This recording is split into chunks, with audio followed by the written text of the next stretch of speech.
The following may contain offensive language, adult humor, and/or content that some viewers may find offensive. The views and opinions expressed by any one speaker does not explicitly or necessarily reflect or represent those of Mark Radulich or W2M Network. Please listen with caution, or don't listen at all. Hey! A triple feature, 3 films up on the screen. One's a little heavy, one's a little sleek, and one's just caught between.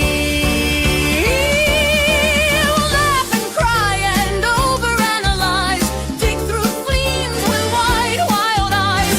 Grab some popcorn, take your seat. 3 times the fun, 3 times the treat. Hey! A triple feature! That's what we're here to do. What we're here to do.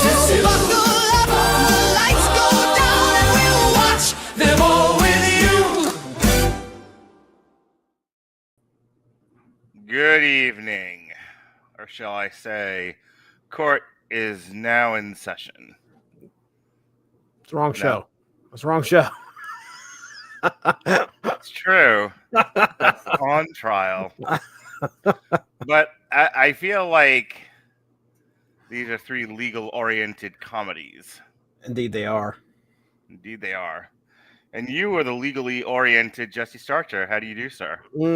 Boy, am I oriented. Mark, Yes, sir. this was fun. It's like the anti-Darren Aronofsky, right? Yes, it sure is. I'm not in trouble with this. Like, I didn't get a message from you saying we can't be friends anymore. You're not making Zorro videos about this one. But yeah, it was a little rocky at the beginning, but I'll talk about how the next 2 that we watched after the first one actually made up for it. So What did you watch first? we watched Clue. I have so many questions. Yes, indeed. All right. Well, this triple feature. I'm the host, Mr. Mark Radulich. It'll be a mystery to see if I make it to the end of this podcast. I remember you were diagnosed with a deviated septum, if I remember correctly. I've had a deviated septum for quite some time now. Quite some time. The doctor was, oh my Yes. God. I went to the doctor, I think it was on Thursday, and I got to go back for labs on Monday. I have 2 different inhalers. I'm on the steroids. Jeez, But, criminy. Yeah. No, I'll be all right. It never misses you, I swear. Like, No. you are always down with something around this nothing time. for me to get sick these days. I don't ever think I get well is the problem. Oh, okay. I think I just get like barely functional and then long periods of dysfunction. Can I ask like a behind the scenes question real quick? Sure. Okay. Because there is, we are currently in the middle of a podcast, but I noticed that StreamYard has done some interesting things here on the left-hand side of my screen. Am I seeing what's supposed to be the phone Yes. rendition of what? Okay. Yeah. So I need to make sure that I am completely center, or people are going to be seeing this all the time. I need to be doing this. I'm not really worried about it. Okay. Yeah, it's meant for like strictly scrolling apps, I guess. Okay. All right. Or threads, or I guess eventually we'll be on TikTok. We tried to change services so that we can get on TikTok, and man, Restream sucks. Does it really? I was wondering like what the progress was on We that. had it Nothing for really less than a changed. day, and I told Sean I'm not using this. This Not is happening. Okay. functionally unusable. Ooh. Yeah, so we went right back to StreamYard again. So I'll just wait for this to catch up with TikTok. But hey, we're here to talk about Jonathan Lynn. You know who Jonathan Lynn is, Jesse? I do now. Yeah, he directed the 3 movies that we're going to talk about tonight. So let's get into that. Tonight's triple feature is built around a filmmaker whom most people underestimate if they even know him at all. Jonathan Lynn isn't a household name, but he's one of those directors who shaped the way film comedy works without ever becoming a celebrity himself. To understand him, you have to understand his roots. And don't forget your roots. And don't forget your socks. Roots. Lynn didn't start in Hollywood. He started at Cambridge in the Footlights, surrounded by the same British satirists who were redefining political comedy in the 1960s and 70s. Before he ever touched an American film, he co-created Yes, Minister and Yes, Prime Minister, two of the sharpest political comedies ever produced. Shows built on structure. Almost the exact same name. It was Yes, Minister, and then Yes, Prime Minister. Yeah, Yes, Prime Minister was the spin-off sequel. See. Oh, got it. Okay, all right. Okay, makes sense. Shows built on structure, logic, and the absurd gap between how systems are supposed to function and how people actually behave inside them. That's the core of Jonathan Lynn's aesthetic. Comedy that comes from rules colliding with human incompetence. He's not interested in randomness or improv-based chaos. He's interested in precision. His movies feel like arguments. Every joke has a setup, a consequence, and an internal logic. And in 2025, Jesse, when studio comedy has mostly collapsed into ad-libbing and meme-shaped storytelling, Lynn's work reads like a manual for how smart comedy is supposed to function. Okay. Our first film tonight that we'll be discussing is Clue, released in 1985. The production history of this thing is a miracle. Paramount wanted a movie based on the board game because the 80s were a feeding frenzy of IP adaptations. And They brought in Jonathan Lynn because he understood ensemble mechanics better than anyone else they could find. Lynn rewrote the entire script so that every character had a motive, every clue lined up, and every joke had a narrative purpose. And then he did something only a playwright at heart would attempt. He built 3 different endings, each structurally valid, each solving the mystery in a different way. This was not a studio gimmick tacked on at the end. This was Lynn engineering a farce the way a mathematician builds a proof. The cast was stacked. Tim Curry, Madeline Kahn, Christopher Lloyd, Eileen Brennan, Michael McKean, Leslie Ann Warren. The best character actors of that era all locked in a mansion together. The film cost around $15 million to make, about 14 and a half, and made about 14 and a half. It's a flop, but on home video, Clue became a phenomenon. People memorized it. Midnight screenings took off. Lines like, "I hated her so much. Flames on the side of my face. Flames. Heaving, breathing." Fucking amazing. Entered the cultural bloodstream. And now in 2025, Clue is taught in film schools for ensemble blocking, timing, and non-linear endings. It's the rare film that failed theatrically and then became immortal. And then our feature presentation, My Cousin Vinny, which you've seen the clips on TikTok. Mm-hmm. This is what, when you take all of those clips, you have a movie. that was released in 1992. The movie that finally made Hollywood realize that Jonathan Lynn wasn't just a clever writer, he was one of the best directors of character-driven comedy working at that time. The production started with a script by Dale Launer, but Lynn pushed it towards realism. He insisted that the courtroom scenes had to be accurate. He brought in legal consultants. He structured scenes around procedural tension rather than punchline fishing. The result is that to this day, law schools use My Cousin Vinny to teach cross-examination, witness credibility, and the logic behind expert testimony. Joe Pesci was already big coming off of Goodfellas, but this film showed he could carry a comedy without losing intensity. Marisa Tomei, Jesse, give me a whistle. Yes, sir. Gave the performance that won her the Oscar. Ralph Macchio didn't kick anyone in the face. He played it straight to give the film its stakes. Fred Gwynne, in his final film role, delivered one of the most beloved judges in cinema. The budget was around $11 million. The domestic box office hit $64 million and change. It was a genuine hit. Mm-hmm. And now, more than 30 years later, it holds up because the comedy comes from the character and competence. Vinny isn't a clown. He's an amateur who learns. That's pure Jonathan Lynn. Ordinary people stumbling into mastery because the system around them is even dumber than they are. And then we end with a movie I only watched today. Trial and Error from 1997. the transitional film that marks the end of the mid-budget studio comedy era. This was Lynn working with Castle Rock, directing a script by Sarah Bernstein, and pairing Jeff Daniels with Michael Richards right before Richards' career imploded a decade later. Oh, boy. The plot is pure Lynn, a mild-mannered lawyer, a theatrical best friend, and an accidental impersonation, and the legal system spiraling out of control because nobody in it knows what they're doing. Charlize Theron, barely out of her mother's womb, early in her career, plays the love interest. And Rip Torn shows up to do what Rip Torn always did, anchor the chaos with violent sincerity. The movie cost around $25 million to make and earned roughly $14.5 million at the domestic box office. Another financial disappointment, but on cable and later streaming, it developed a second life. People recognized that underneath the slapstick was the same Jonathan Lim craftsmanship, character humor built on escalating consequences and tightly wound logic.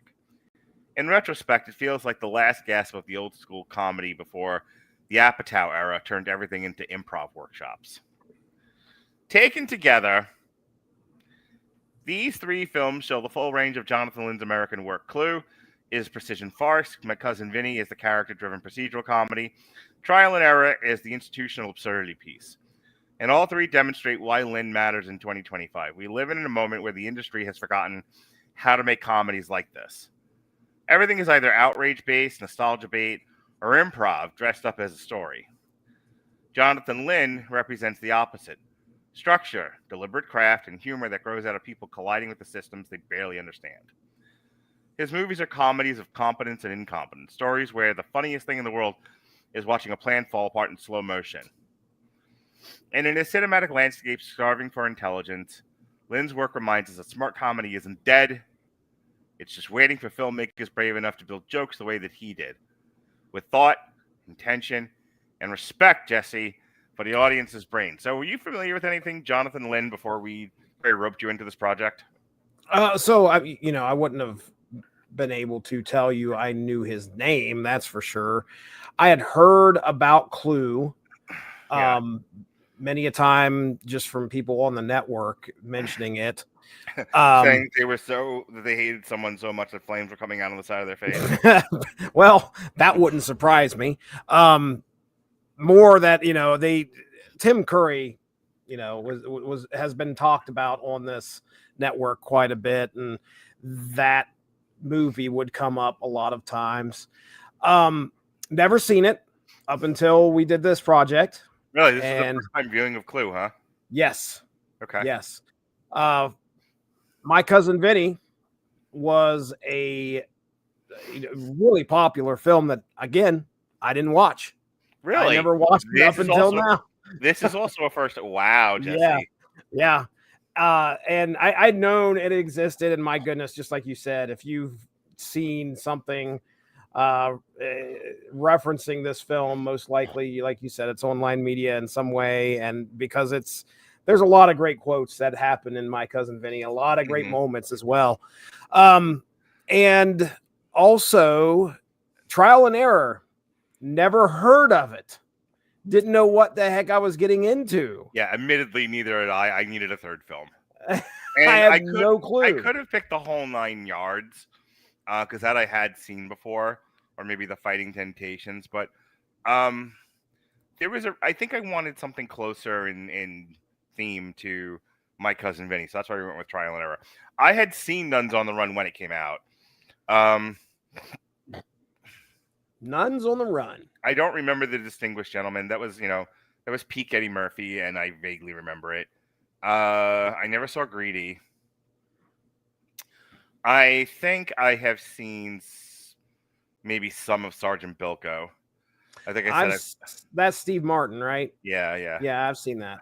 I've definitely seen The Whole Nine Yards, but it has been years. I don't remember The Fighting Temptations, and I don't think anyone saw Wild Target. The Whole Nine Yards? Yeah. What was that about? That story follows a mild-mannered dentist as he travels to Chicago to inform a mob boss about the whereabouts of his new neighbor, a former hitman with a price on his head. Who's in it? Bruce Willis, Matthew Perry, Okay. All right. Yeah. Amanda Peet, Michael Clark Amanda Duncan. Peet, if I remember correctly, has a scene. We'll just put it that way. If I remember, I think it's that one. Yeah. Where she shows up and her clothes do not.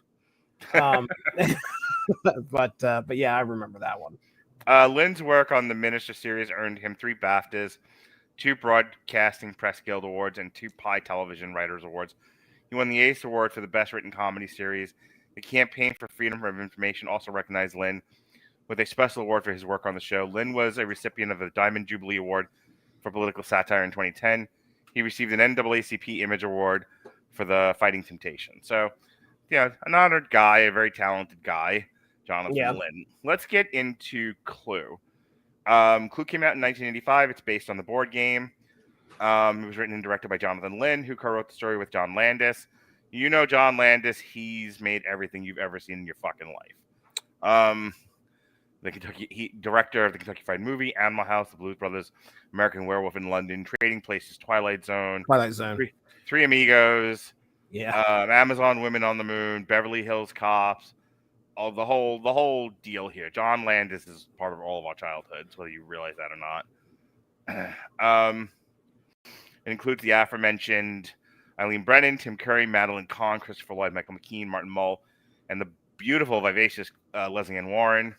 Yeah, so I thought that was Susan Sarandon when I remember watching the trailer for this. Right. And I mean, my goodness. Yeah, she was very stunning. What a fetching dress she has. The only one that had anything on her was Colleen Camp, who played Yvette. Yeah. The maid. And my gosh. Fucking boobs coming out of that outfit. What a maid she was. Yes, she was. I'm a big fan of Madeline Kahn. She's fucking hilarious. Oh yeah, she's great in this. She's great. The film initially received mixed reviews, and it performed poorly at the box office, grossing $15 million in the United States against a budget of $50 million, but later developed a cult following. So let's get into Clue. It's really not that difficult of a concept. It's a murder mystery. Based on a board game. Or based on a board game. Before that becomes a meme in and of itself. Tim Curry invites these disparate people. They are all given code names like G.I. Joe and Cobra figures. And they resemble the characters in the game. Did you ever play the board game Clue? Oh, yeah. It's still something. I probably played it last month. Yeah, so you have Colonel Mustard, Professor Plum, Mrs. White, Mrs. Peacock, Mrs. Scarlet, and Mr. Green. Mr. Green. And then you have to figure out who killed Mr. Body, where in the mansion, with what. That's the whole point of Clue. You move your space around, you ask questions, and then you figure out that Mrs. Scarlet killed Mr. Body with the revolver in the study. That's the game. That's basically how the movie goes. Tim Curry's like, here, everyone has a code name because this is your here in anonymity. You're all being blackmailed. The one doing it to you is Mr. Body. And then it's like, well, who's telling the truth? Who's really Mr. Body? Is it Tim Curry? Is it the guy saying he's Mr. Body? Who's doing what? And over the course of the movie, more and more characters show up to the mansion and get killed. To this day, the singing telegram still fucking makes me laugh hard. Yeah. I am your singing telegram. Yeah, that was good. That was good stuff. And then they do multiple endings. The first one, Miss Scarlet killed everybody. The second one, Miss Peacock did it. And then the third one, they all killed somebody. But at the end of the movie, Mr. Green, who was actually undercover with the FBI, killed Mr. Body, who is actually Tim Roth, who is who's the butler. So Tim Curry, not Tim Roth. Tim Roth was a different dude for sure, but I think he played a butler in 4 Rooms. Yes. I'm gonna grab a drink really quick. Why don't you get into just? Actually, I want to hear this. What was your first watch like? Okay, sure. Yeah. Okay, so we get into the movie, and I mean things. Who are you watching it with, first of all? Oh, I'm just watching it with my wife. So all 3 of these are just me and Mindy watching them. Mm-hmm. And I am having, I can already tell this is going to be a fun romp. Best right off the bat, the gag with him stepping in the dog crap and then everybody smelling it was hilarious. Hark, it was a running gag. Yeah, I loved it. But anyway, as things start to kind of unfold, all of a sudden this thing picks up like a roller coaster. Yeah. And it's almost, if you're just watching this for the first time, do not beat yourself up if you cannot keep up, because this stuff starts developing and fingers start getting pointed, and you are, I'm trying to be like, okay, who actually did it? I'm trying to pay attention as they reveal things, and I'm still getting lost. So really? Yeah, I mean, they were so-and-so. I mean, we even have to have a recap at the end of this movie. The last quarter of this movie. Communism was a red herring. The last quarter of this movie is like, okay, here we go. Just in case you weren't paying attention, we're going to do this again, and we're going to react, almost act this whole movie out again. So yeah, I was there for all the chaos. It was a lot of fun, very entertaining, and finally I just was like, okay, I need to shut my brain off and just kind of enjoy what's going on, because not only we get some phenomenal performances from some of these great actors and actresses in this thing. For me, it was tough for me to follow. Like, I want to watch it again, so it makes a little bit more sense. And I think a lot of that is just because of how fast everything develops. Like, dialogue is going out there, just rapid fire. It is. So Robert has said that he likes movies that reward you for paying attention to him. I don't know if he's seen Clue or not. I don't know if Clue would be really his style, but Clue is definitely, to me, one of those movies that absolutely rewards you for paying attention to it. Because you're right, there's a lot of detail. And my kids have seen it before, but they're more keying into a lot of the slapstick. Sure. That's what I was probably doing. So there's at least 2 different scenes where chandeliers fall and Martin Mull nearly shits his pants. Yeah. You have Tim Curry throwing Michael McKean all over the place. Yes. You have a lot of witty banter. So if you don't really follow the stuff about the working on the fusion bomb, how Martin Mull made his money, that Professor Plum, Christopher Lloyd, was molesting his patients. Yeah. Who worked for who and why. It doesn't really matter, because there's still a lot of funny physical stuff happening on screen. Right. And that's where I landed. I was enjoying what I was seeing. And I think, I don't know, I don't want to call that a detriment. I think it's a situation where it probably complemented exactly what was going on. But, I had more of a fun time watching these guys fall all over the place, or, land in some kind of secret passage or whatever. It's a classic murder mystery. It's a classic murder mystery, but it has that very British sense of humor. Yes. Everything is very quick. You have to be listening. There are people who I know, it's craziness, but they don't like Monty Python because they don't have the attention span for it. Yeah. And they're not listening that intently, because Monty Python is all delivery, all quick humor, all snappy comebacks. Yep. If you're not paying attention, you miss a lot of what makes Monty Python funny. That would be my assessment of Clue.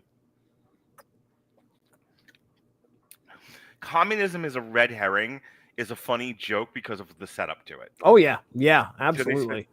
They spend so much time dealing with backstory that deals with communism and the Red Scare and all of that, and then it goes nowhere because communism is a red herring. That's right.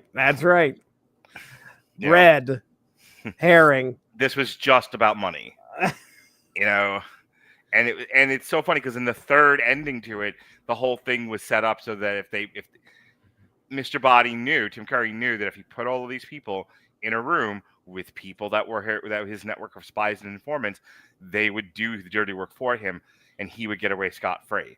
The one that he didn't count on was Mr. Green. Which has the funniest line of this movie, funnier than flames on the side of my face, and which is only funny because Madeline Kahn fucking leans into it.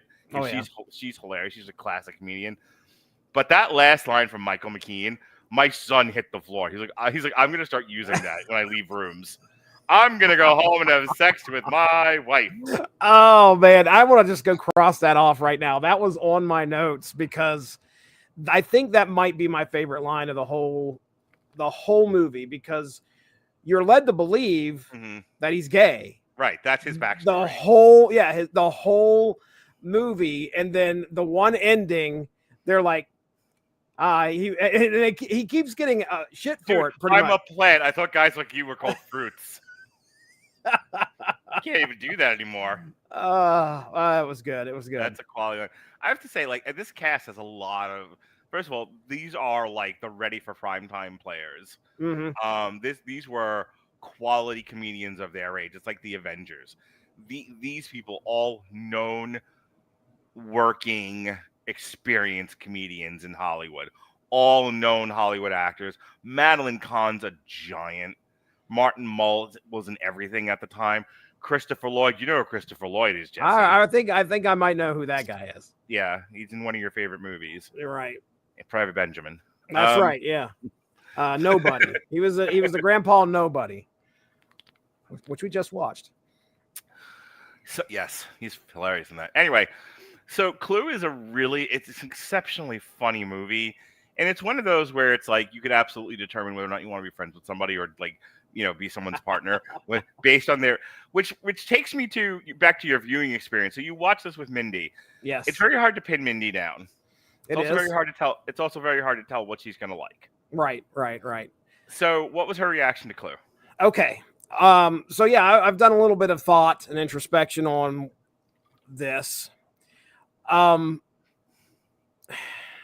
this movie's not going to be for everybody. Okay. They call it a cult classic.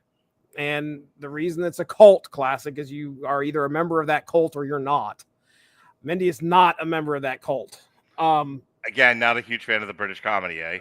I think a lot of it has to do, and I really think that this is the case, when you are trained to watch Special Victims Unit, Law and Order, Trial and Error. No, wait, it's not Law and Order, Trial and Error. Law and Order, what is it called? Trial by Jury, I think is what it was. Okay. All of those police procedural type of things. You go into something like this, even though I could tell my wife, hey, this is a comedy. She's probably not going to like it if there's a murder and we're going to handle it like this. So we're stacking bodies in the cellar, or we're doing polite mime with them, dude. Yes. Life would be a dream sequence where Madeline Kahn's making out with a dead body, and fucking Mrs. Peacock's animating the cook, and she's like making out with fucking Christopher Lloyd. Tears streaming good down. Stuff. I was laughing hysterically at that. All good stuff. And unfortunately, stuff like this, when I watch a movie with somebody. And you may do this too, I don't know. But if it's one that I've seen or one that I'm hopeful that will be decent and I think is funny, it kind of influences me a little bit when I notice that the person I'm watching with is not enjoying themselves. So that might have had a little bit of a tent on my experience, I guess. It made it a little awkward. I don't. I don't. I'm not trying to press you, and the woman's not here to defend herself, and I don't want you in a position of defending her. Oh, okay, yeah, sure. So I'm trying to be careful with how I word this, but so this was not her type of comedy. Like, no, and it's not like, listen, my wife will watch anything with me. So don't think that she's sitting over here throwing a fit or doing, rolling her eyes. But I'm gonna start thinking like your wife is like Peter Griffin. Somebody better throw a fucking pie real soon. I will tell you that TikTok was on probably 75% of this movie. So she's not interested. Especially if it's a comedy, I'm just going to assume at some point Mindy says somebody better throw a fucking pie. I mean, she can listen. We're going to get into two other movies that redeemed this one.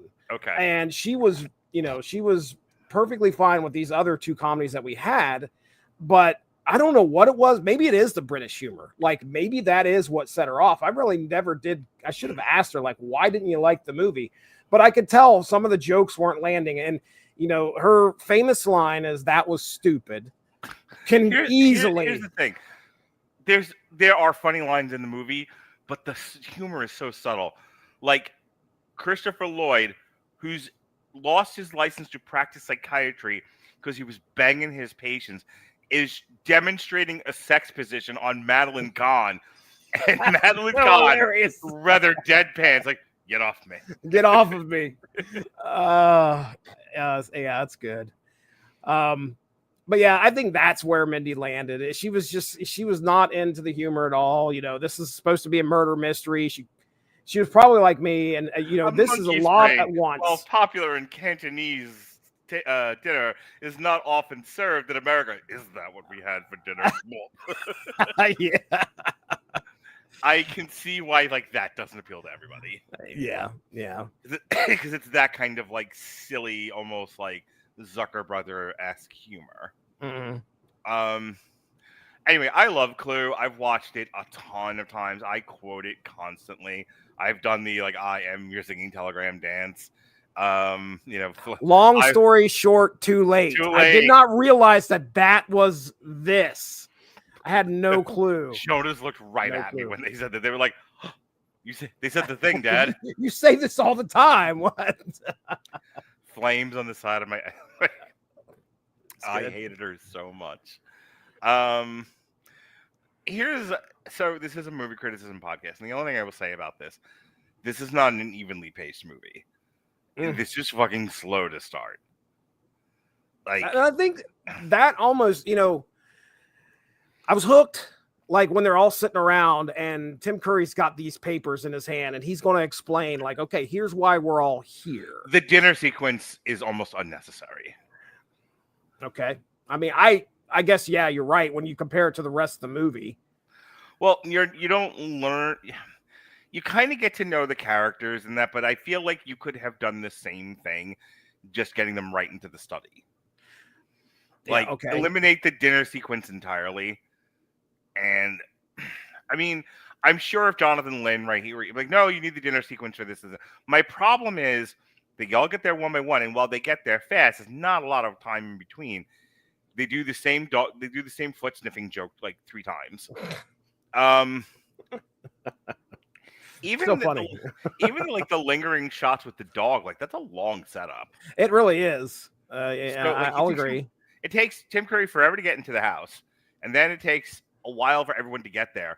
Then they have to keep repeating things because a new person has come and it wasn't there 2 minutes ago when they already said this. Mm-hmm. So there's a lot of repetition in the beginning. Like if you don't have the patience for it, I could see where this would lose people. Then there's the dinner sequence, which is basically set up so Miss Peacock can just ramble, and they can do the monkey brains joke. Which, by the way, Miss Peacock was so annoying in this movie. And granted, I know that's the way she was written and she was played very well. But her like wailing at some points, I'm like, I had to lady, stop her calm from down. screaming. Calm down. Yeah, when they get to and then there's the fucking chase with Mr. Body. In the movie, and it's so funny because they have to do the multiple endings. The movie has to end a full half hour early. Yeah. Because they have to do the multiple. Wait, what was your favorite ending? Leslie Ann Warren. Oh no, it's definitely Brennan, or all of them. It's definitely all of them. When Michael McKean, his delivery of the last line is probably the one that made me go, "Oh, that's hilarious." You know, he was one of the guys. He's one of the friends in Laverne and Shirley. Yeah, he was. Well, there's Iggy, and I can't remember the other guy's name. Right. Iggy or Ziggy, I can't remember. Ziggy, right. No, Ziggy was Quantum Leap. Though, it's funny, you're onto something here about how slow it starts because as we get towards the end, it's breakneck pace. Yeah, because they are running. Well, that's the thing. It's like once we get them into the study and we get down to business, it starts to pick up the pace. Then it's a lot of rapid fire cutting because everyone's paired off and they're exploring the house, up. And they have to, and then they have to pepper it with murders. The cop, the driver has to show up, right? Martin Mulstriver. The cop has to show up, and that's a long sequence. The singing telegram is killed instantly and is the most hilarious death in the whole fucking movie.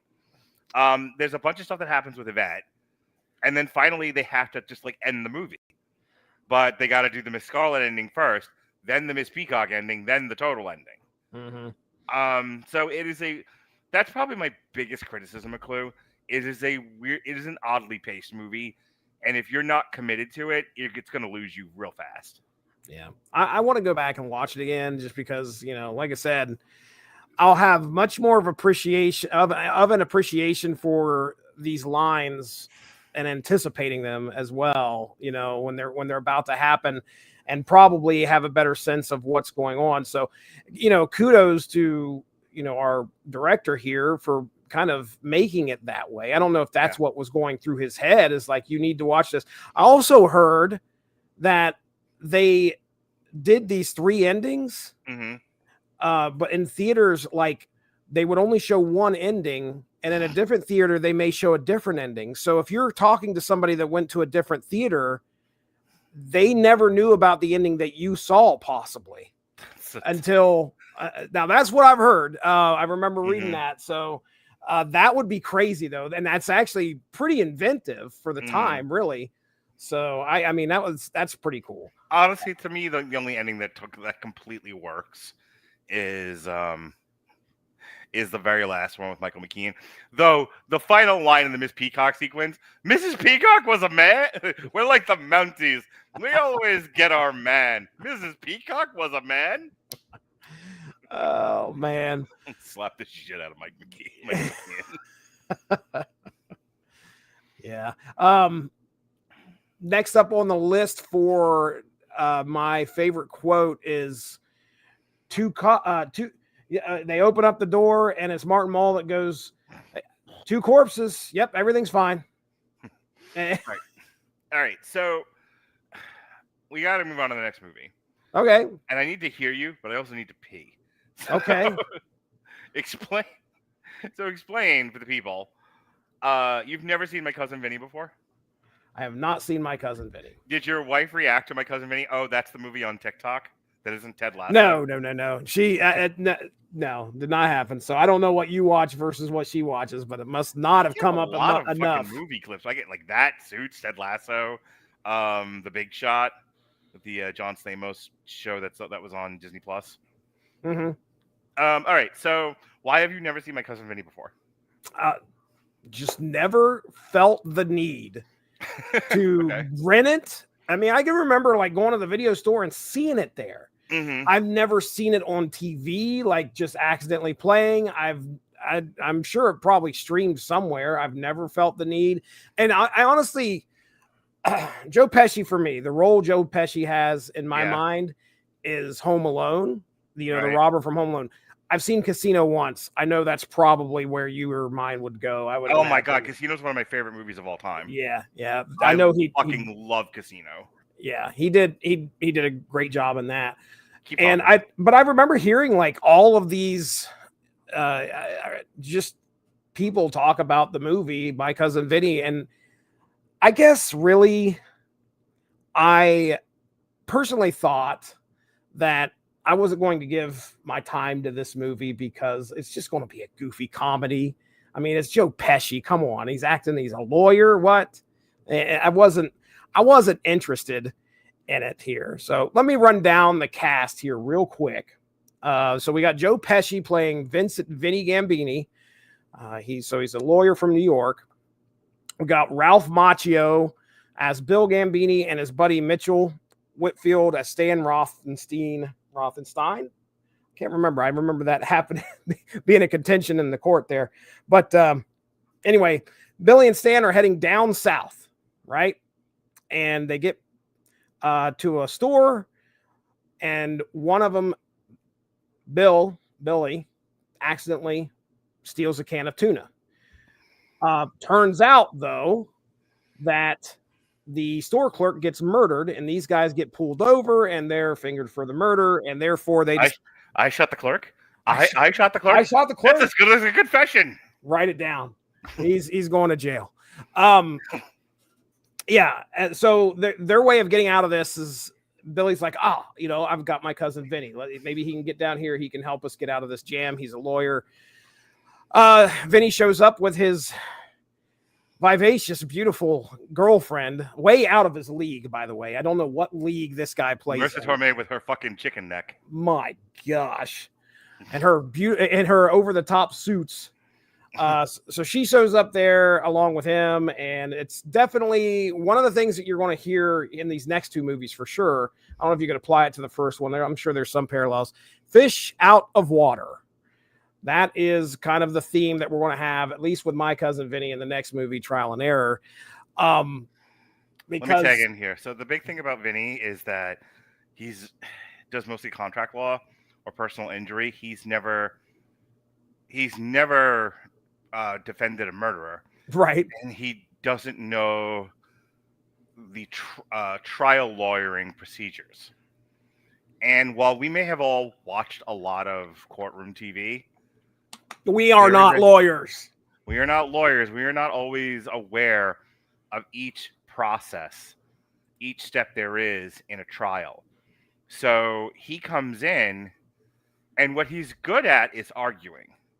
And over the course of the movie, what he finds out he's good at is deconstruction. He can I don't want to use the word deconstruct again, but I can't remember the word I'm actually looking for. Each witness he tears down.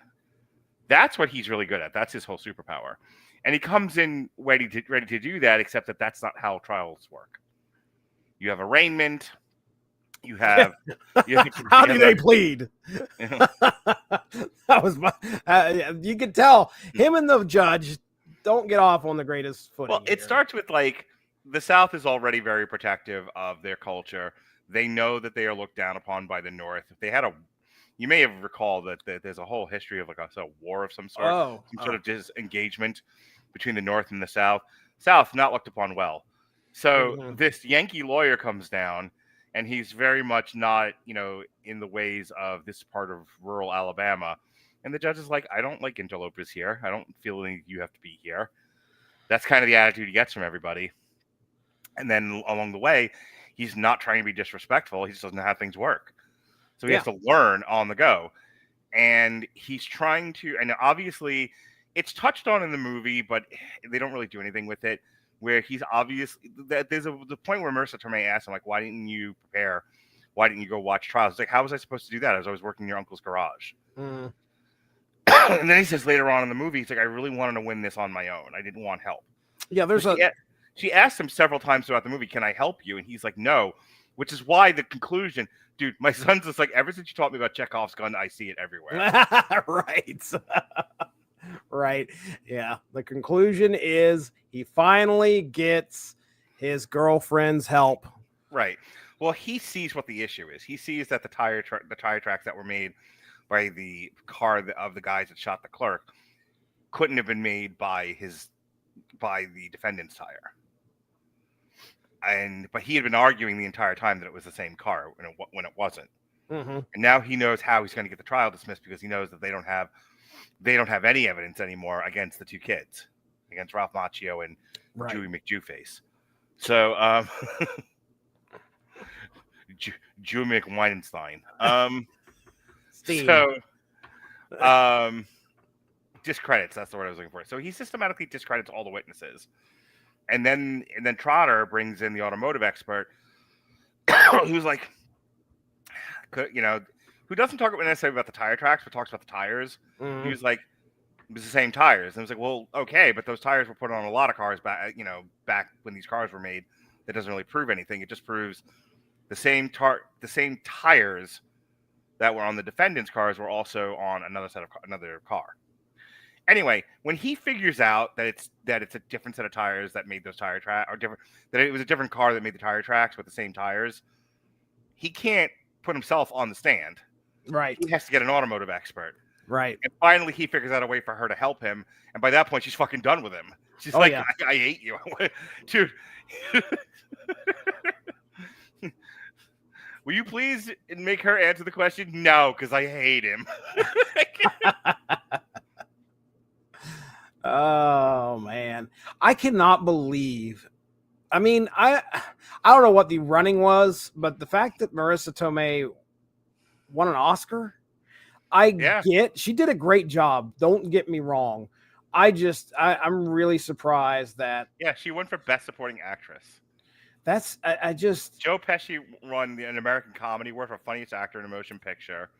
Marisa Tomei won also for Chaplin for Most Promising Actress at the Chicago Film Critics Association, and then Marisa Tomei won Best Breakthrough Performance at the MTV Movie Awards. And Joe Pesci was nominated for a bunch of things, but she's fucking phenomenal in this. she did a great job. Again, this is early work for her. I think I looked it up. She's 27 at this time when she's doing this film, and I know she may have had some. I know she had some previous roles, but you know, we talked about her in The Wrestler. Yeah, and she was phenomenal in that as well. Yeah, she's a great actress. I think she's I don't think people realize how great she is. Mm-hmm. So going back, first watch of My Cousin Vinny. You're watching it with Mindy. What happened? Yes. So this movie it's put together well. It's tight and it's funny. Yeah. All right. All this stuff is landing perfectly in her lap, and she loves it. I mean, this is probably our favorite of the three. Clearly, Clue's going to be third. Trial and Error is going to come in a distant second. But My Cousin Vinny is great, and it appealed to both of us. So it is a smartly written film, but it has also got some very broad humor. I mean, at one point, Joe Pesci's doing fucking physical comedy in the mud. Oh yeah, he's falling down and doing all sorts of, and it's also a very monologue-y comedy. Like Joe Pesci, Marisa Tomei, oh gosh, what's the judge's name? His real name? Gwen, not Gwen. What is his last name? Fred Gwynn. Fred Gwynn. I was going to call him Howard. It's Fred. A lot of these guys have like a lot of time to talk and do really funny stuff. Like there's a lot, like Joe Pesci's monologue outside the cabin when they're in the argument and she's doing the biological clock conversation. Oh yeah. And he's like, "How many? This is a clip on TikTok. Like, how many more things can we pile onto this shit? Like, what else? What else you want to give me? Yeah, there's that. And there's some good writing here too. Like when the whole stuff when she's on the stand. Oh yeah, I mean there's more. And you don't expect that from her, which is also makes it good for the viewer because it kind of subverts your expectations. Yes, she was kind of she grew up, but you see her throughout this whole movie wearing these, black and white suits, big sunglasses. She almost looks like a model. Yeah. And then she gets on the stand and she's like knows cars inside and out. Right. But that's the whole point of that scene. Is the guy playing Trotter is just like, there's no fucking way she knows anything. Like, this is a bullshit maneuver. And that's the kind of the whole thing with My Cousin Vinny is he's learning how to defend somebody from a murder prosecution during the murder prosecution. Right. Like he's learning on the job and he's figuring things out. My favorite thing is the disclosure. It's like, I wish I could look at his notes. And he like walks in with like the case of notes. And he was like, "Yeah, I schmoozed him. I just asked. I don't know how I did it." And she's like, "It's called disclosure. He faxed them all over to me. I got them all right here." It's funny stuff. Like, so he has to realize that he has to like investigate himself, which is funny because that line actually pays off later when he gives the note to the sheriff, and the sheriff's like, "Do your own investigations." He's like, "Please, you're gonna really want to do this, like." Don't give me a hard time. Just fucking do it. But he specifically used the word investigate because that's just it. You, as a lawyer, it's not when you're preparing for a trial, you actually have to go out and interview these people. Right. You have to get the witness list that the prosecution's going to use, and you have to go talk to them yourself. You have to, be prepared for cross-examination and things like that. You don't just make it up when you get to the fucking trial. Yeah. You know exactly what your strategy is. You know what you're trying to prove. I talked about this in the intro about like his comedy is a lot of logic proofs. that pay off in like really funny jokes. And that My Cousin Vinny is very much that. Because like Trotter's argument is I have 3 witnesses. They all say they witnessed these 2 guys going in and out of the sack of suds. And during that time, Jimmy Whiz or whatever the fuck his name is. Jimmy Whiz dies. And then he was just like, goes through each one of the witnesses. He was like, you couldn't have seen the whole thing. You were making breakfast. You couldn't have seen the whole thing. Your view was obstructed. You couldn't see the whole thing. You're fucking blind. Right. But he doesn't know that unless he talks to these people. He doesn't talk to these people unless he activates disclosure. And like the prosecuting attorney is not just going to offer his shit. Right. Like, here's all the material so that you could possibly win your case. Good luck to you. All's fair in love and war. Nope, you have to ask. Right. And that's the beauty of My Cousin Vinny, is that he has to figure this out along the way. And Vinny in and of himself is a decent fella. Like, yeah. Like what? He's a decent guy. He loves Marisa Tomei to the moon and back. He's just like, I'm a Goomba, and no one ever thought I would amount to anything. And now here I am. I'm a lawyer, which is already a big deal. And now here's this murder trial. It's like I can really prove myself here. Finally, I can show what a man I am. But like he's all thumbs, and he has no fucking mentor, so he's just like bumble fucking through it. And that's like the whole movie. Also, it's a lot of jokes about the South without putting the South down. Yeah, that's important.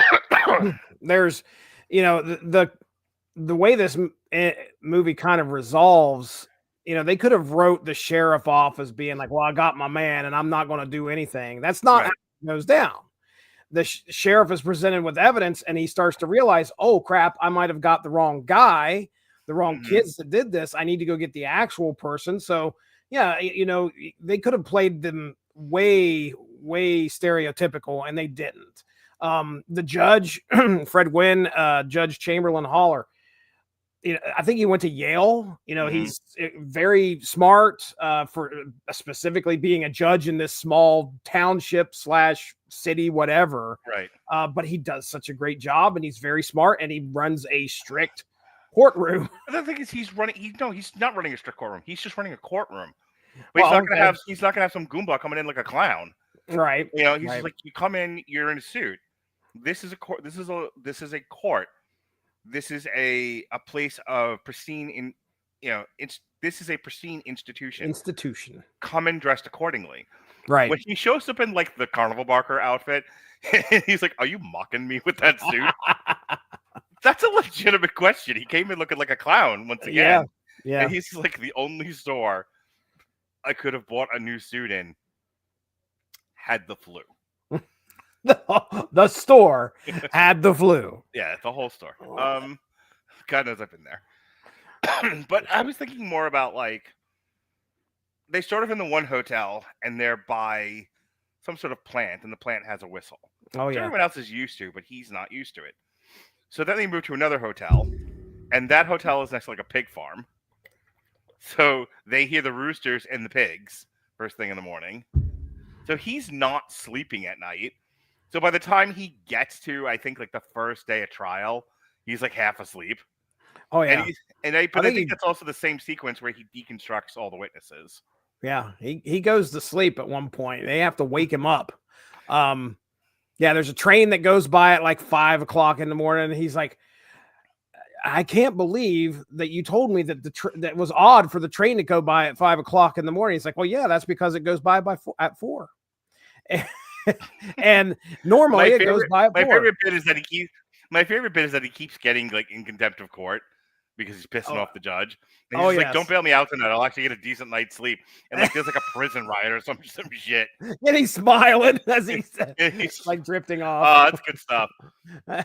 Yeah, My Cousin Vinny is, I mean, it's not the Matthew McConaughey movie. Gosh, A Time to Kill. What if she was white? No, it is not. It's not A Time to Kill, but it's a good courtroom drama. It's a pretty basic case. My only problem with My Cousin Vinny is the setup's a little too stupid, because there's no fucking way they would have accepted that as an admission of guilt. That was in my notes without them being like a conspiracy or them being in on it or something. Like, there's no fucking way all you're gonna get at it. It's just like, is Ralph Macchio like in shock going, "I shot the cook"? I shot the cook. I shot the clerk. Like, yeah, that was a little too convenient. The only other thing that I thought was awfully convenient was now he doesn't believe he's a real lawyer, and he keeps checking in New York, and he's like, "I'm Joe Gallo." Well, Joe Gallo's dead. Did I say Joe Gallo? I meant Joe Callo. I meant Callo with a C. Right. And so now he's got to go. now they got to like do a fix so that when the judge checks again, he's like, "Oh, okay, you're legit," which of course they do. And that's another thing Marisa Tomei does for him in the ta-da nick of time. It's little details. It's stupid. It's not really believable, but you accept it as part of this world because everything else works so as well as it does. I'm trying to think of like other like really funny. No, I'll tell you, my favorite one is the public defender trying to lay out a question to a witness, and he's like, you're thinking, oh man, here we go. Here's a guy that knows the law. He's going to get up there and he's going to be able to do, and he's just a absolute stuttering mess. And Austin Pendleton, which we're going to talk about here and also in Trial and Error, plays that guy. Yeah. And I mean, he is hilarious, and he only has like a really small part in this, but it is funny. I'll tell you this, the only thing I don't like about this movie, in all honesty, is Ralph Macchio's friend is fucking relentlessly irritable. Oh, dude, when he first meets Vinny though in the cell, and that is a long gay joke. It's hilarious. Gay joke that never ends. It's good stuff. Good stuff. I enjoyed it. I'm glad I got a chance to watch it. I really do think that I should have watched this a long time ago because everything I've heard about it's true. I saw Clue. I don't think I saw it in the movies, but I definitely saw it on home video like everybody else did at like the height of its popularity. I definitely saw My Cousin Vinny in the theater. Awesome. And I've probably seen it once or twice since then, like on cable or something. It's a funny movie to watch, and like I said, it's cut up into pieces and all over my TikTok now. So there's all of the courtroom stuff is always on there, especially the stuff with Marissa. I have to talk about this. If we move on, I don't talk about how great Marisa Tomei's performance on the stand is. I'm gonna be like, man, like, why did we do this? It isn't just her delivery, her fucking head movements. When she's talking about the car and she's doing this, it's a limited slip differential. Like, what a total body performance she gives, man. It's so good. And just when he's dragging her in there and she's putting her on the stage, like, permission to treat the witness as hostile. You think I'm hostile now? What do you see when we get home tonight? Oh boy, you're in for it. Are you gonna answer his questions? No, because I hate him. That's quality shit, man. Her brain, when she realizes that the tire marks were not made by the same car, like, it's a subtle thing, but it's so good. She's like, no, the defendant's case does not hold water. Oh my God, she is so good on that stand. She, honestly, like, I was nudging Jonas, like, because, there's getting him down there, and then he's got to do a series of bumblefucks to get to where, and then he has to turn it around and he has to start showing what he can do. But then, the hero always has that last hurdle before the third act, right? It's at the point where the hero's at their lowest. So they bring in the automotive expert, who's like, yeah, it's the same car, same tires. And he's like, I don't know what to do now. I'm not prepared for this. I don't know. Like, my whole case is pretty much shot. Like, they could hang him on just this alone, even though I've what was the word I used before? D something, yeah. After I've torn down, it wasn't discredited. Thank you, discredited. After I've discredited the witnesses, like, this could still hang us, and he's just like, God, I'm so close. I've done so good so far, and now I'm gonna get fucked up on this. And she's like, "Can I help you?" And he's looking at the pictures. It's just like, here's the case cracker, me in the shower. He was pissed. He was so mad. He was at his lowest. Yeah. He had, after everything that had happened, the sleepless nights, the bit with the suits, falling in the mud, and then she leaves him, and then he gets to the trial, and then he realizes, shit, the answer's sitting right in front of me, and it was her pictures. There is absolutely, there's no way I'm letting Marisa Tomei walk out of that diner. Mm-hmm. No way. There's no way. I don't care how low you are. If you have that girl offering to help you with she can help me with anything she wants. Well, I was gonna say also, like, you might think that like Marisa Tomei and Joe Pesci don't really look good together, but they had really good sexual chemistry in this. Like that bit where they're in bed, and he's like, the faucet's dripping. He's like, well, I turned it off, and this is where they flirt with each other. Mm-hmm. Are you sure you turned it off? And she has to, like, this is a Chekhov's gun thing, because what she does in this scene, she will do at the end of the movie. She's like, I applied maximum torquage, and she's like going through all of this technical jargon, and he's like, well, I guess the fucking thing's broken, eh? And then then they pound. It was great. Yeah, it takes you pounds down. off. But I nudged Jonas at the end of the movie, because I was just like, hey, remember that beat scene when they're in the bed, and she's giving him all that technical jargon. She's like, here, watch this. And it pays off at the end. He's like, that's Chekhov's gun. And I'm like, very good, Jonas. Very good. We're the only kid in school who knows what that is. So yeah, My Cousin Vinny is one of the best movies ever made, and it's a silly, like, comedy. It's never been remade. No one's ever done anything with it. Never turned into a television show. But clearly people relate to it because they've taken the time to cut it up and throw it all over TikTok. I really am actually impressed that there is not a My Cousin Vinny 2. I mean, this is a good movie, and I'm really surprised they're not like, okay, well, let's get him another case to be on. It never happened in 30 some years. My Cousin Vinny the series. I'm telling you, I'm kind of surprised. All right, anything else about My Cousin Vinny?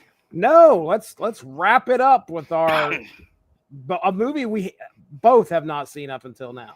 Yeah, I picked this one because of its courtroom drama, and because we were doing My Cousin Vinny. I was like, all right, well, this fits, and honestly, I didn't want to do the whole 9 yards or Nuns on the Run. So, Trial and Error is a 1997 American comedy film directed by Jonathan Lynn. Stars Michael Richards of Seinfeld fame, Jeff Daniels, who I believe we would have talked about him in the Newsroom. He has been in a lot. Jeff Daniels, awards and nominations. He won for the Newsroom. He won for Godless. He's been nominated for the Purple Rose of Cairo, Something Wild, The Squid and the Whale, The Comedy Rule, The Looming Tower, The Hours, Good Night and Good Luck, Blackbird, and To Kill a Mockingbird. So Jeff Daniels also in Dumb and Dumber. Yes. Yeah, you got your highs. Well, by the way, Dumb and Dumber, that's a high for me. Love that movie. You're a lunatic. What? So are you not a Farrelly Brothers guy? I fucking hate Dumb and Dumber. Do you like any Farrelly Brothers? Like, pull up their films. Me, Myself, and Irene. Yuck. I can't believe you hate Dumb and Dumber. I can already tell you I'm going to fucking hate all these movies. Yeah, let's hear it. All right. Farrelly Brothers movies. Dumb and Dumber. Hate it. Kingpin. I don't hate it, but I don't. Kingpin's good. It's one of those where I refuse to watch Something About Mary. I will quit the podcast if anyone. You refuse to watch that? Why? I don't like gross out humor. Okay. None of these movies are going to be for you. Yeah, I think I've seen Me, Myself, and Irene. I fucking hate it. I don't like a lot of Jim Carrey's filmography. I like his dramas. I don't like. All right. Yeah, that's kind of a little odd. I've never seen Say It Isn't So. I have seen Shallow Hal, and I'm not really into it. Not a good one. Have not seen Stuck on You. I don't know if I've seen that either. I might have. Fever Pitch is okay. Okay. I don't remember The Ringer. Oh, that's the Special Olympics one with Johnny Knoxville. Yeah. Yeah. I've never seen Hall Pass. I did heard not see The Three Stooges. Me either. I've heard movie 43 is like the worst thing ever captured on film. I have definitely never seen Dumb and Dumber 2. Okay. Did not see Green Book. Okay. I have been wanting to watch and review The Greatest Beer Run Ever, and we've just never had an opportunity to. And I keep starting the book and then not finishing it. Didn't see Champions when it came out a couple of years ago. I have not watched Ricky Snicky just yet. My wife watched that. But we reviewed Dear Santa. We did that. The Jack Black movie? Yeah, he worked. That was Farrelly Brothers. They worked on that. Yes. Oh wow. Okay. All right. So back to Trial and Error. And a very, very young, bright-eyed and bushy-tailed Charlize Theron. The film's plot concerns an attorney and his actor friend who takes his place in court to defend his boss's hopelessly guilty relative. Yeah, so the plot to this is Jeff Daniels is a lawyer. He's going to marry the rich girl. He's got it made. He just has to do this one case.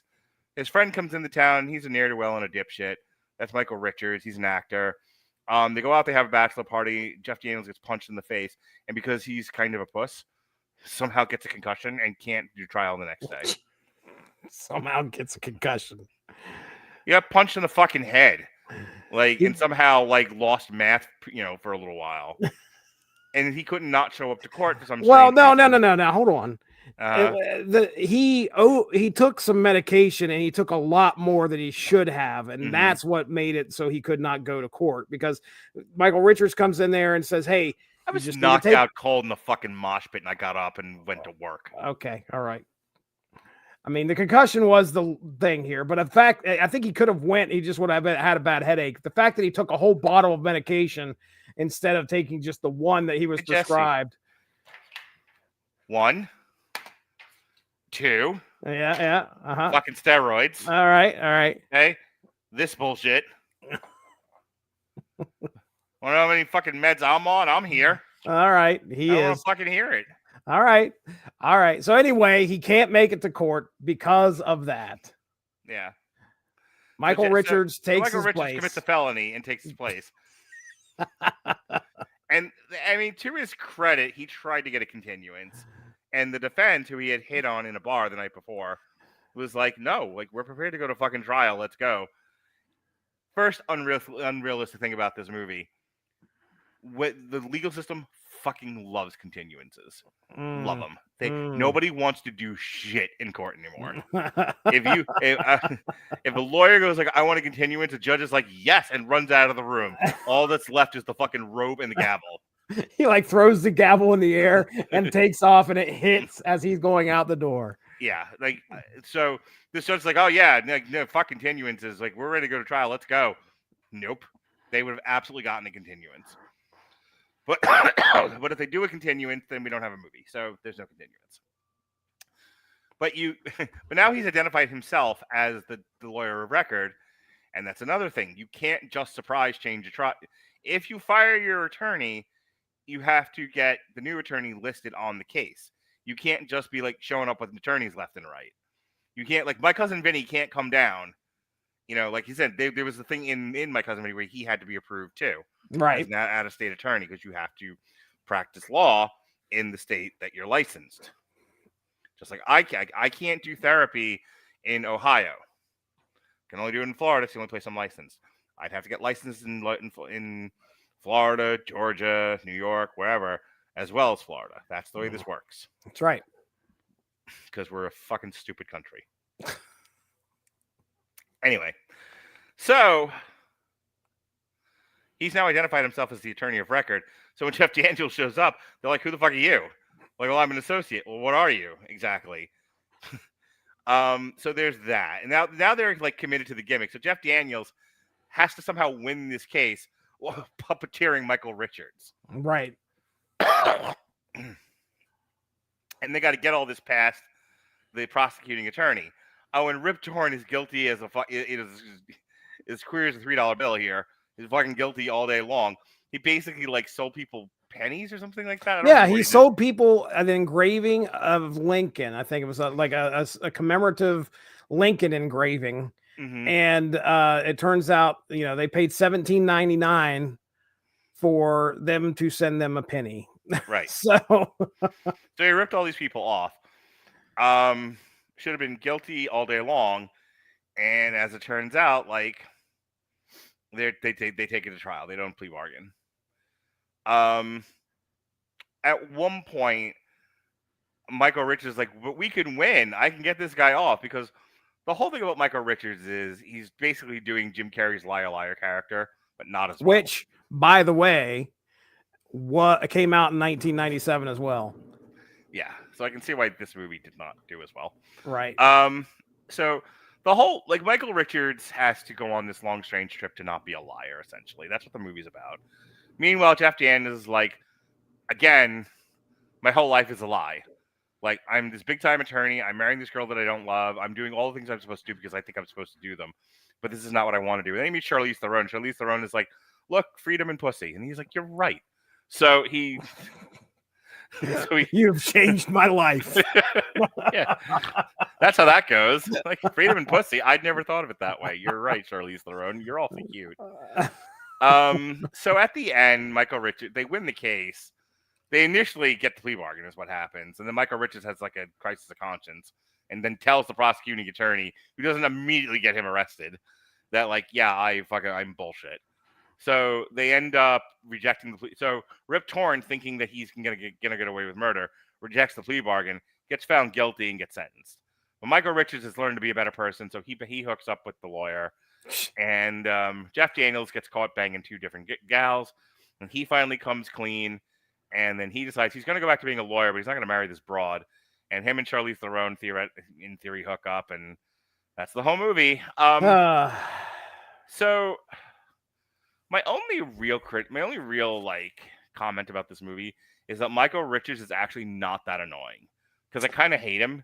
Oh, I think he's another one where he has one joke, one note, and I liked Seinfeld. Who didn't? But what was funny to me about Kramer was the physical comedy that right. Him crashing through the door. Him, anytime he had to interact with anything, he would do one of these, right, exaggerated vaudevillian fucking reactions that he had. Like, that to me was funny. He never said anything funny, though. The funny two were Jerry and George. George was by far the funniest person on that show. And his overreactions, how angry he was, that shit was great. His sense of entitlement. So all that stuff to me was funny. Michael Richards to me was never funny. I also did not fucking lose my mind when he got up on stage and had a nervous breakdown and just started yelling racial slurs. It's a problem. I mean, like, I understand why other people were like mad about it. I was like, meh. Like, we all have bad days. So anyway, but Michael Richards has never been one of my favorite comedians, and I think he gets stuff because they see him do Kramer, and people want him to do more Kramer, and I find that annoying.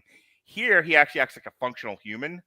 He's just a way. He's got a way about him, and he learns to undo that way about him and be a better guy. I'm good with this. Okay. Thoughts? I'll disagree somewhat, and I think that's a lot of because I could not divorce him from the Kramer character. Like, it was tough for me to do that. So anytime he did something physically, I immediately was thinking Kramer. So I felt, he's very not Kramer in this movie, though. Well, I don't know about all that. I mean, then again, I feel that I was probably in some way influenced because I've watched so much Seinfeld. Like, you can see Michael Richards. I feel like, he's got there's some physical comedy here for sure. It's not played up like it was with Kramer, but it would take me out of the film sometimes. Where Jeff Daniels crashed through the fucking ceiling, but again, that's not Michaul Richards. No, it's not Michael Richards. Jeff Daniels known for a little bit of his physical comedy as well. Dumb and Dumber. So, but I couldn't. You. It stinks. I am a snob. So okay. I I feel like, some of this was just not written well. Okay. Yeah, it's a goofy fucking premise. Well, okay, that's fine. That's fine. Mm-hmm. Richard's character, what is his name? I think it's actually Richard. Richard and his sometimes, like, there were moments where I thought he crossed the line quite a bit with the DA. Like, he just shows up at her house.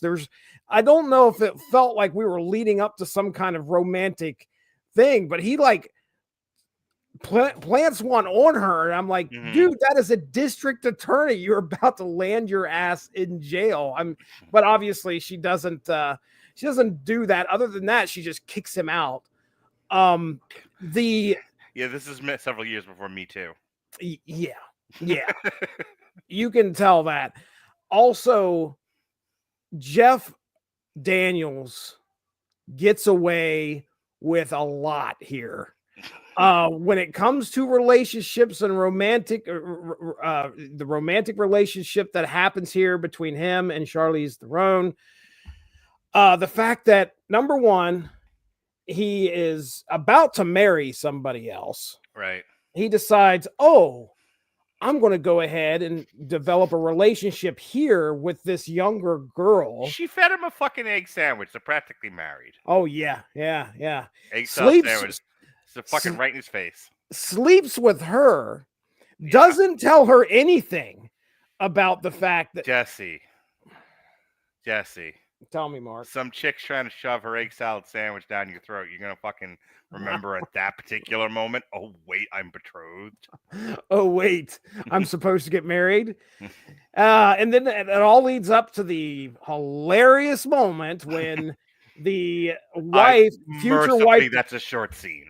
The future wife-to-be shows up at the same hotel that she's a barmaid or whatever she is. Yeah. And then he has to kind of break it to her. And then she takes it fucking well, man. She's like, I get it. And then like a proper lady, she cries outside.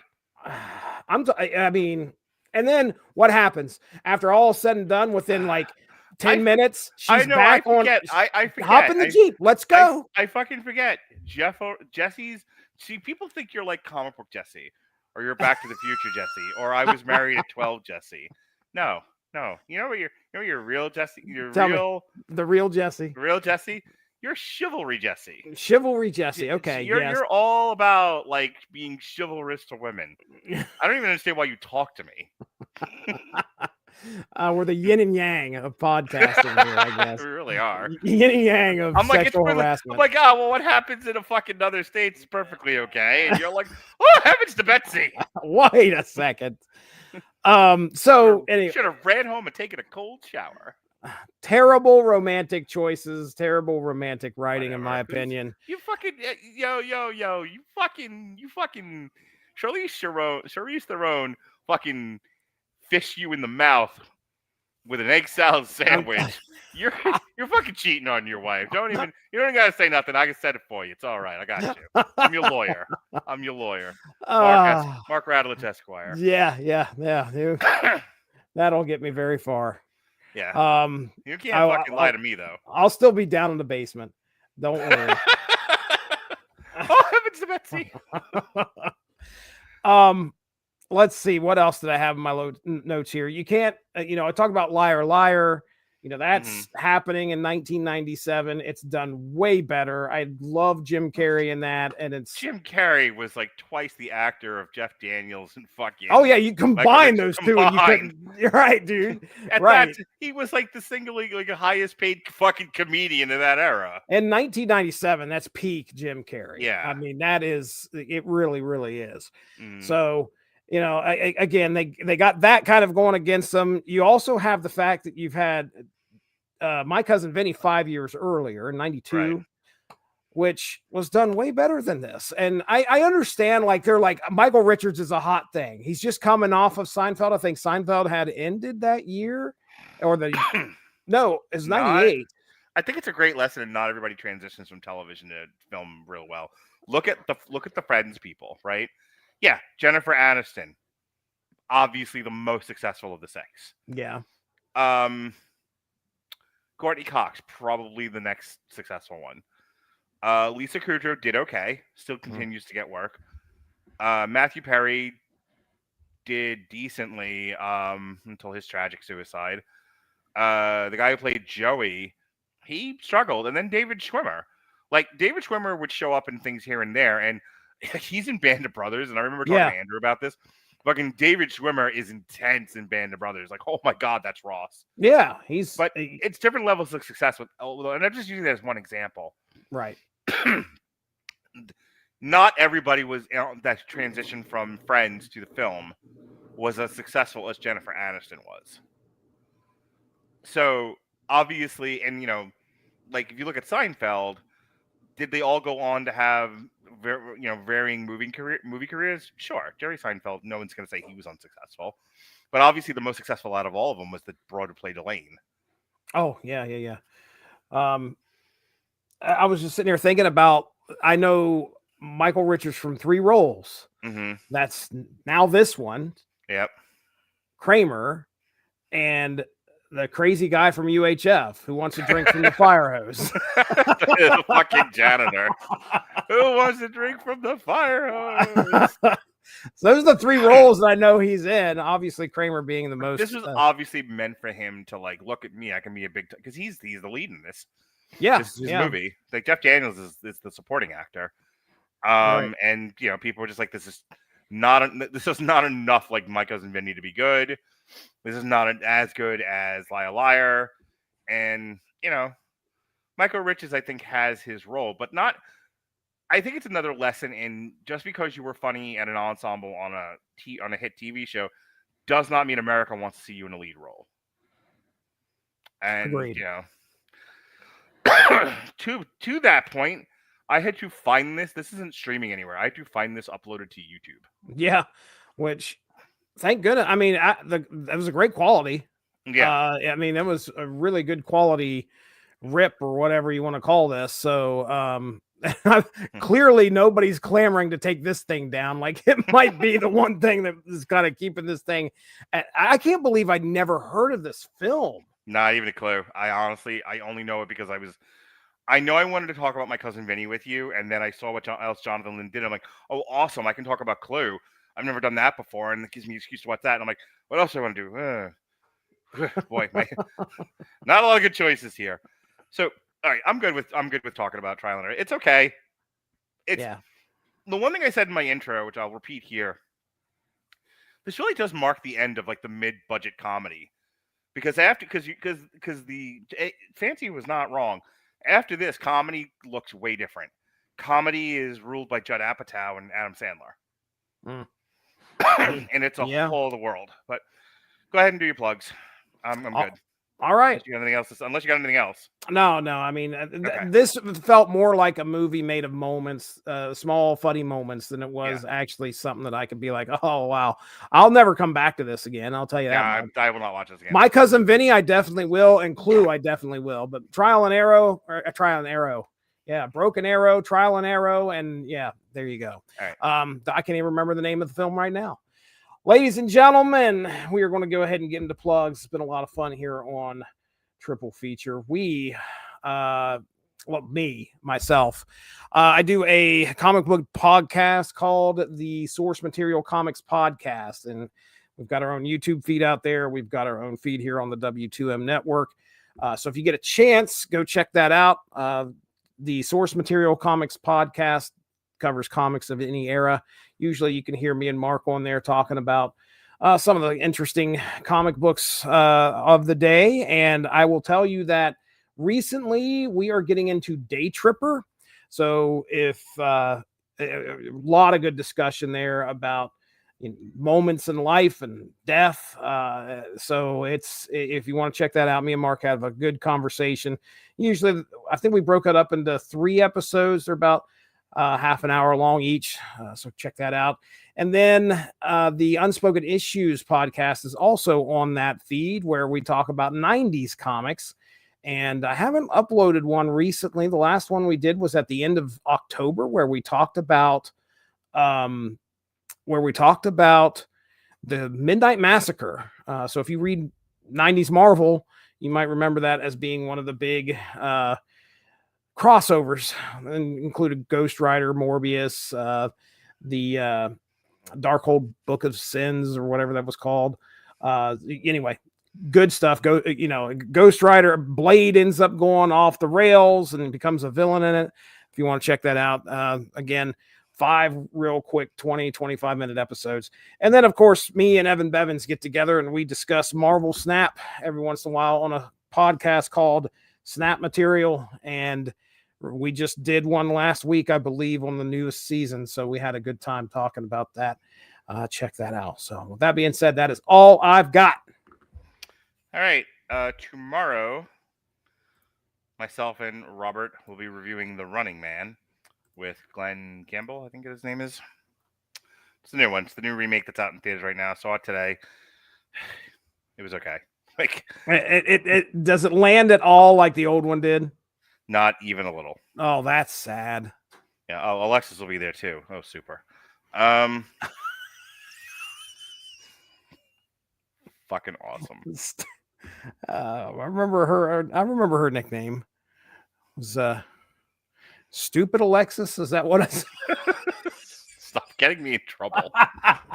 Listen, what did you just do? What did you just do? You moaned and groaned the fact that she was going to be on the podcast.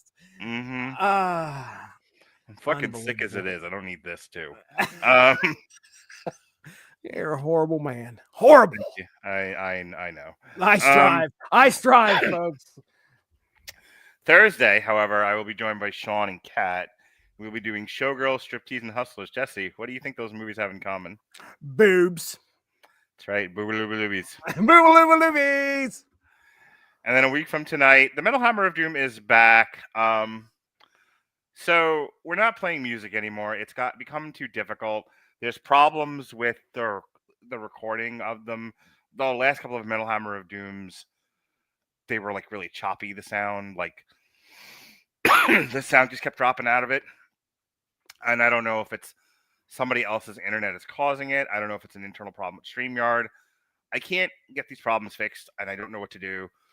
I almost stopped doing the show entirely, but I was convinced by Mick and Robert Cooper to continue the show, just make it more talky, so we can still talk about albums. We don't have to play the music. Correct. So we're gonna eventually redo the Fra Diavolo episodes. We'll just do them later in the year. But tomorrow, or rather a week from tonight, I wanted to keep Biohazard on the schedule in its regular place. So we're not going to play any music videos, but we're going to talk about Biohazard. And then maybe Jesse will have a game for us, and it'll all be wonderful. Not one where we can play music, though, because we don't want to because we have to live stream these things, and we can't play anything. We'll get kicked off of YouTube. Right, Jesse? That's the way it works. Yep. A week from that, a week from tomorrow, it'll be Thanksgiving week. We'll be reviewing Wicked Part 2. Alexis will be doing Has Been Hotel Season 2. No show Wednesday, it looks like. Yeah, I think that's it for the week. I think it's a short week because of Thanksgiving. So that's it. So it's just those couple of shows. Last week we did Masters of the Air. We did Predator Badlands. We reviewed Only Murders in the Building. And then we did an on-trial for the original Running Man. Still the best Running Man. But definitely by comparison. So, Jesse, this was fun. I always enjoy doing these triple features with you.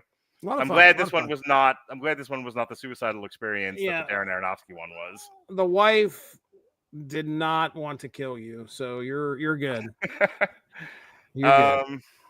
I wonder when is so the next Mark and Jesse experience, we'll be going back to doing some television. We were supposed to do a lot of television in the last little bit, but it didn't happen. We're gonna get started on Legit Season 1. Have you ever seen this? No, tell me, just give me 50 words or less what it's about. So basically, it's Legit is a sitcom starring a comedian that I really like. He's the guy that did the thing on gun control. Okay. No clue, huh? Nope. Hang on. Let me get his name real quick. Gun control. Jim Jeffries. Oh, okay. I've heard his name. Yeah, Jim Jeffries got really popular in America. He was already a popular comedian. He already had a couple of specials. But he got popular, especially on the internet, from a bit he did in one of his stand-ups where he laid out his arguments against gun ownership. He talked about gun control, and he did it in a way that like people started using it in like college arguments. Oh, wow. Yeah, his shit got viral real quick. So he did 2 seasons of a show called Legit that was based on one of his real life friends who is disabled. Okay. And he talked about, and the reason why I know that is he talked about it on his stand-up where they wanted to get a disabled actor to play that role. And I don't think that's where they landed. I'll do a little bit more research on the show before then. But Legit is about this person and this person in Jim Jeffries' life. That's really all I know about the show. But I was interested when he talked about it. I was interested. I have a podcast. I have a friend that'll do anything I ask him to do. That's me. That's you. So I was like, all right, well, we talk old TV. No one will care that we're doing this. But I say that about a lot of things that you and I do. And then I get comments on YouTube like, you're the only people talking about this, and I love this show. All the attention. Ooh, we like that. Yeah. It's 50-50. It's either nobody is talking about this, and there's a reason because nobody gives 2 shits and a fuck. Or somebody's like, nobody's talking about this, but these two neckbeards are. So lots of attention. That's how my interview with the vampire show went. Oh, really? Nice. Yeah. That apparently has like a rabid fan base, and they will devour anything. So like all the people who would have never have come to pay attention to us came to see the interview with the vampire review. Vampires. Yeah. So. All right, Jesse. I'm going to take more meds and pass out. Okay. That sounds like a plan. All right. For Jesse, I'm Snotty McGee. Be well, be safe, and behave.